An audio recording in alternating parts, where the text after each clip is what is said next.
Levítico, capítulo 25. E o Senhor disse mais a Moisés no monte Sinai: Vai e diga ao povo de Israel: quando vocês entrarem nas terras que o Senhor Deus lhes dará, devem deixar de que 7 em 7 anos a terra descanse em honra do nome do Senhor. Durante 6 anos semearão os seus campos, podem as parreiras e colham as uvas. Mas o 7º ano será o ano de descanso da terra, o descanso dedicado a Deus, o Senhor. Então, neste ano, ninguém vai semear nas terras, nem podar as parreiras, e ninguém colherá o trigo, nem podará as parreiras, e nem colherá as uvas. Será o ano de descanso completo para a terra. Os campos não serão semeados, mas mesmo assim vão produzir o bastante para alimentar todos os israelitas, os seus escravos, as suas escravas, os seus empregados e os estrangeiros que vivem no meio do povo, e também os animais domésticos e os animais selvagens. Tudo que a terra produzir servirá apenas para alimento. E contem então 7 semanas de anos, isto é, 7 anos vezes 7, o que dá um total de 49 anos. Então, no dia 10 do 7º mês, que é o dia do perdão, mandem um homem tocar trombeta por todo o país. Pois esse ano que vem, depois de 49 anos, é o ano sagrado da libertação, em que vocês anunciaram liberdade a todos os moradores do país. E nesse ano, todos aqueles que tinham sido vendidos como escravo, estes voltarão livres para as suas famílias. E também todos os campos que tiverem sido vendidos, estes voltarão a ser pertencentes do primeiro dono. Então, nesse ano, ninguém semeará os seus campos, e nem colherá o trigo que crescer por si mesmo, e nem podará as suas vinhas, e nem vai colher as uvas. Pois o ano da libertação é sagrado para todo o povo, e nele todos se alimentarão somente daquilo que a terra produzir por si só. Então, no ano da libertação, todas as terras que tinham sido vendidas, estas voltarão a ser pertencentes do primeiro dono. Na venda ou na compra de terras, não explorem os outros. O preço será calculado no ano da libertação, pois os que vendem-se não são de fato as terras, mas sim as colheitas que elas produzem.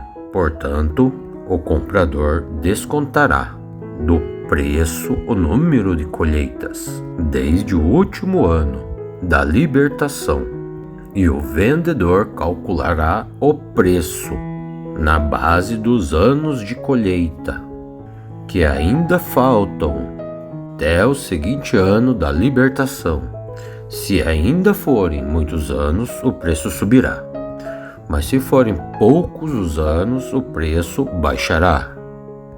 E que ninguém explore os outros, e sim tema a Deus, pois Ele é o Senhor, o nosso Deus. E obedeçam a todas as leis e mandamentos de Deus, para que vivam com segurança na terra que vai ser de vocês.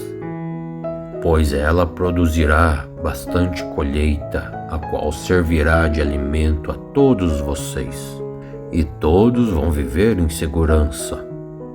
Mas alguém será capaz de perguntar: como é que haverá comida durante o 7º ano?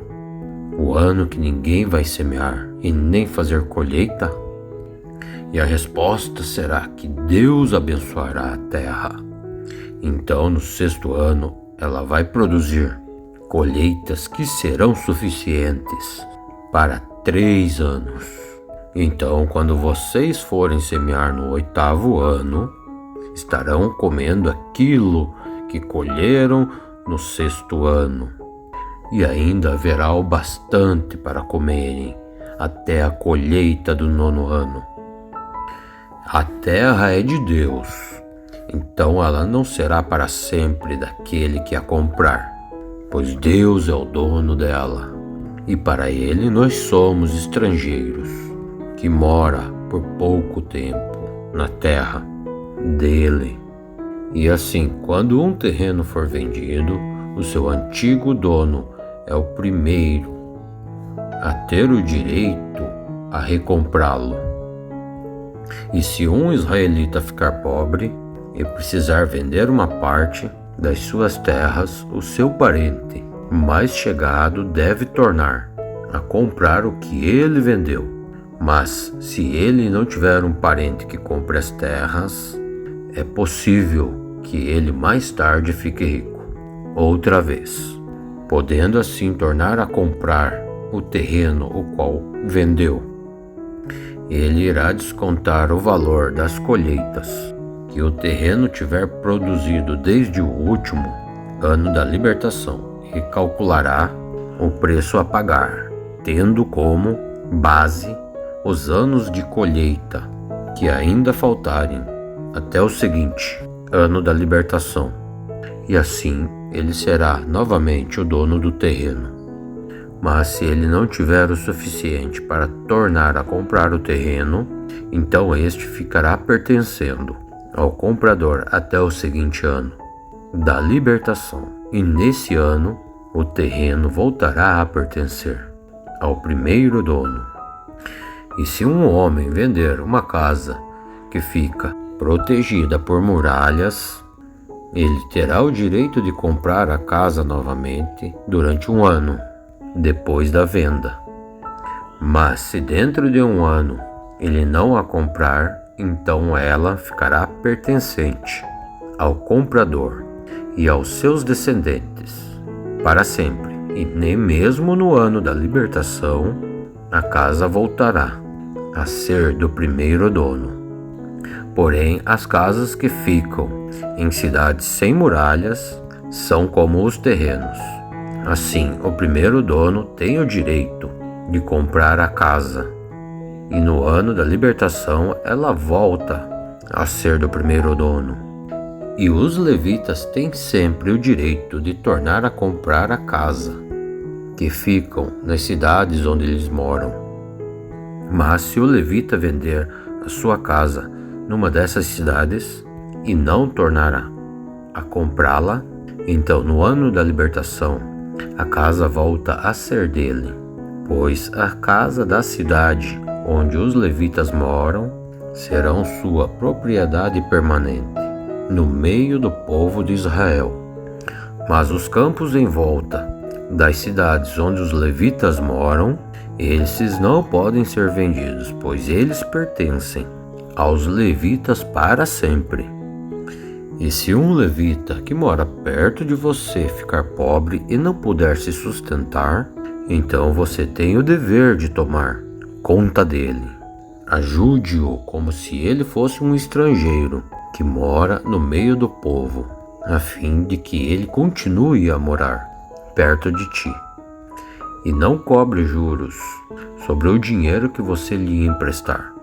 Respeite a ordem de Deus para que esse homem continue a morar perto de você. Então não cobre juros do que você lhe emprestar, e nem tire proveito e lucros dos alimentos que você lhe vender. E é isto que o Senhor nosso Deus manda fazer, pois Ele é quem nos tirou da terra do Egito e nos deu a terra de Canaã. Se um israelita que mora perto de você ficar tão pobre que chegue a ponto de ter de se vender a você para ser o seu escravo, não o faça trabalhar como escravo, trate-o como se ele fosse um empregado ou um estrangeiro que mora com você, e ele trabalhará para você até o ano da libertação. Então, nesse ano, ele e a sua família irão embora e voltarão para a terra dos seus antepassados. Os israelitas são o povo de Deus, servos de Deus. Então eles não podem ser vendidos como escravos. Então não os trate com crueldade e respeitem as regras e as leis de Deus. E se vocês precisarem de escravos ou escravas, vocês podem comprar dos povos vizinhos do seu país. E também poderão comprar os filhos dos estrangeiros que moram entre vocês. Essas crianças que nascerem na terra de Israel poderão ser vendidas como escravas. E os seus donos poderão deixá-las como herança aos seus filhos, e a quem esses escravos deverão servir a vida inteira. Porém, um israelita não poderá ter outro israelita como escravo, e nem pode tratá-lo com crueldade. Pode acontecer que um estrangeiro que vive no meio do povo fique rico e o seu vizinho israelita fique pobre, e ele se venda como escravo a esse estrangeiro ou a alguém da família dele. Então, nesse caso, o israelita tem o direito de ser comprado de novo por outra pessoa, no caso do seu irmão. Ou seja, um tio ou um parente chegado poderá comprá-lo, ou se ele ganhar bastante dinheiro, ele mesmo poderá comprar a sua liberdade. Assim, ele e o homem que o comprou poderão combinar o preço que deverá ser pago, de acordo com o número de anos desde que ele se vendeu, até o seguinte ano da libertação, e o cálculo será feito tendo como base o salário em que o empregado recebe. Se faltarem muitos anos ainda até o ano da libertação, ele pagará muito mais ainda. Mas se faltarem poucos anos, ele pagará menos. O dono o tratará como se ele fosse um empregado que é contratado para trabalhar por ano, não deixando que o dono o trate com crueldade. E se esse homem não for libertado por nenhum desses modos, então no seguinte ano da libertação ele e os seus filhos ficarão livres, pois os israelitas são apenas escravos de Deus, pois foi Deus quem os tirou da terra do Egito.